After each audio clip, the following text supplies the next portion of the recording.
Peace, ladies and gentlemen. Your host, Gandhi, for the Principles Over Profits podcast.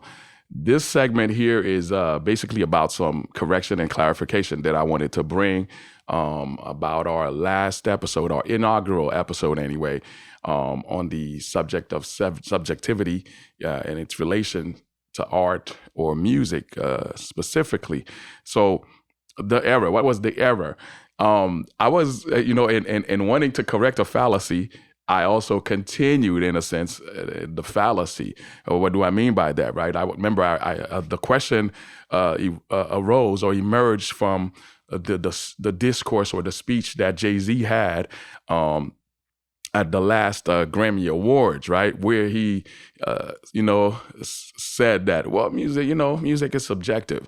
And I was saying that what emerged from this upon me watching and hearing him say this, thought music's subjective. So, and I try to clarify it in the first episode, right? And the question that was posed is music subjective? Now, the question itself, makes sense, but how I went about explaining it is, upon reviewing the first episode, I realized, I continued the fallacy, right? So I wanted to correct that. So the question itself, is music subjective?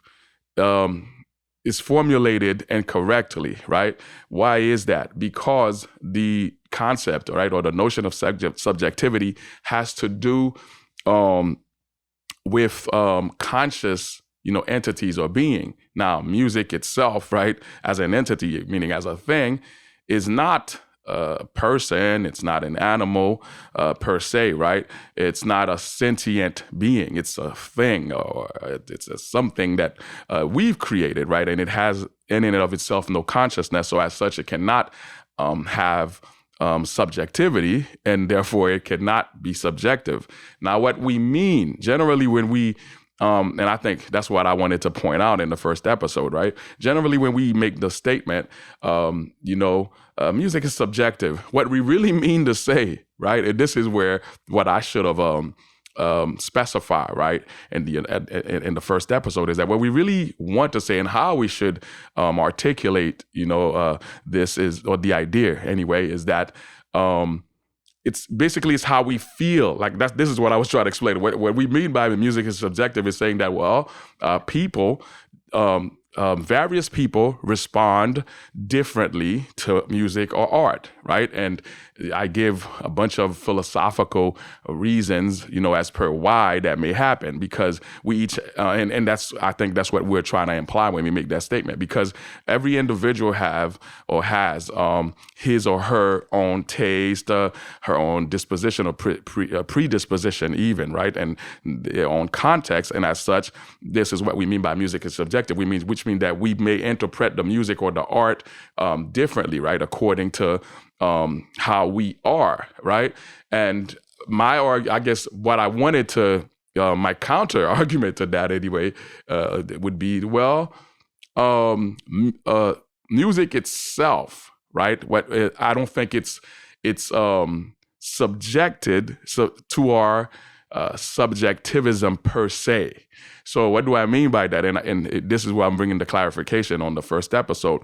I was saying that, so philosophically, again, subjectivity has to do with how we interpret something, right? So in this case, music or art. And we interpret based on our knowledge, based on our feelings, a plethora of things, right? Historical background or context. Now, that's fine. But I was trying to argue that music in and of itself, right, has, rules and parameters, right, and characteristics that whereby we can determine that it's music, and even that it's good or bad, right? So we make value statements about music. And I think that, again, in the statement that, music is subjective, what we're trying to say is that, in a sense, there's no really good or bad music. And I'm arguing against that. I'm saying that no, there is such thing as good and bad music. And I was particular to the Western tradition, right? And I said, well, how can we determine that music is good or bad? How can we pass such values, right? Is by the standards that we have historically inherited, right? So our ancestors, right, way back in antiquity, when we first developed music, right, in time, we constructed sets of rules. Like that's why I was giving, some form of general definition of music. I was saying that it's organized noise. So in organizing these noise, we started either noticing, well, first we noticed patterns, right, in reality and, real time. And we took, sounds and, based on these patterns, we arranged them in a particular order or form. Now, I'm saying based on the rules then and the guidelines, right, that we've historically determined or historically built anyway or constructed music upon, this is how now we can judge if music is good or bad. And as example, I was saying even in hip hop, the hip hop subculture, rap, for example, rap had a set or series of unwritten rules by which you can determine that an MC, for example, is dope or whack, right? And it's by virtue of these rules that we can determine if music is good. As such, what we mean, okay, when we say music is subjective, which really let me see. I didn't think about this before I came to correct it. I guess what's a proper way? We would say that, well, music depends, the quality of music depends on how one or individual or subject feels about it. That's what I think we intend to mean when we say music is subjective, right? It's almost like it's relative to the listener of the music or relative to the person who is engaging with the art, whatever the art form is, right? We're saying that the quality and of the art itself depends on the particular individual. So maybe how we should formulate it is, we should find other ways anyway. For example, as I just said, we should say, my feelings or my opinions about this song is that it's whack. You know what I mean? So in that sense, what I think we intend to mean by subjectivity or by music is by the statement music is subjective, it would make more sense. Hold on. This is something I wanted to, for example, look, and the reason why am I saying this is because the sentence itself, right, doesn't make sense, right? Like music is subjective. Why? I said it already, because subjectivity as a concept, right? What it represents, it has to be in relation to technically a human being, because it's human beings who are the subjects with consciousness and who, whereby of that consciousness can have or manifest subjectivity. A rock cannot, because a rock is not a conscious thing. So grammatically, right, or even I took some notes here, so in logic, right, so the statement music is subjective, right, so music would be the subject and is subjective would be the predicate, right? The predicate is saying something about the subject itself, right?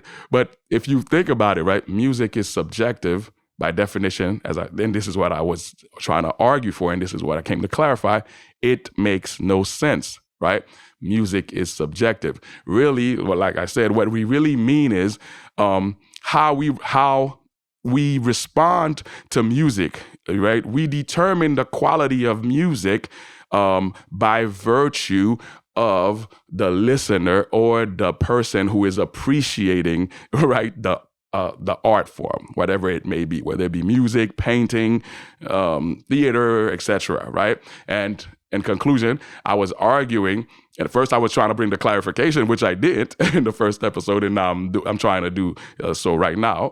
And I was saying, so how we would how it would work is we would have to formulate, right, this statement better. So what we're trying to assert, okay, in that statement, what we're trying to say is that, well, music, the quality of music itself is dependent on how the subject feels. And as I said in conclusion, I'm arguing that not necessarily. Of course, yes, as I said in the last episode, the subject itself, right? How you feel, who you are, is part of the process or the processes of, how do I say this? Determining the quality of the music or the art form. But I'm saying apart from me, right? Apart from how I feel, a song or a piece of art in and of itself has some qualities, right? That inherently, right? That determines what it is. So, and I'm saying that I guess the relationship, right, between the subject and the object, right? For example, music, it's kind of like there's got to be a synergy. You know what I'm saying? So, how the subject would bring their feelings, their education. That's why I talked about education. In a particular tradition, such as the West, like if you're dealing with classical music, for example, and I said this last episode, I said, look, you don't necessarily have to have went to music school and study music theory per se. I said, by virtue of the culture that you grew up in, right, you would know what the parameters are that would help you, right, unconsciously, unaware, about it, right? You would know, if I say in some way, how to go about relating to the particular art form of music, right? So I'm saying in that sense, I would not say that music, the statement music is subjective, what it's trying to say, I would say that, no, it's not necessarily true. There is a marriage between the listener and the object itself. So the object is usually made by another, right?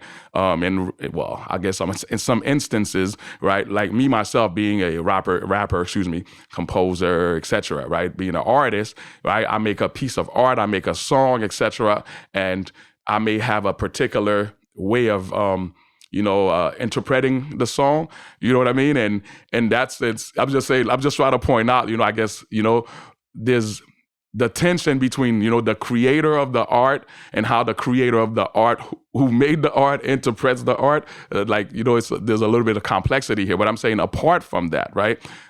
Say me, I make a song, you, the listener, like the audience right now, you hear the song. I'm saying you can determine if this song is good.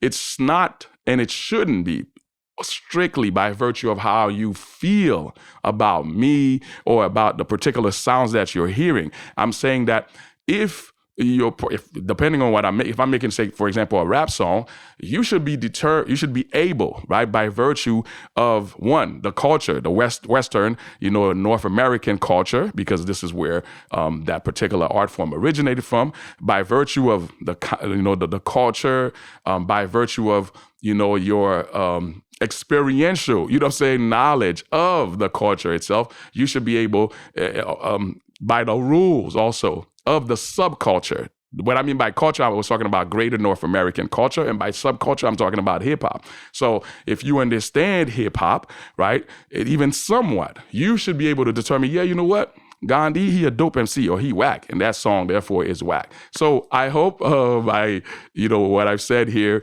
didn't obscure, what I'm saying, the topic. I did more, I hope, again, what my intention was to bring some form of correction to the previous episode and clarity. So I'll see y'all in the second episode, and I'm out. Principles over profits. Yeah.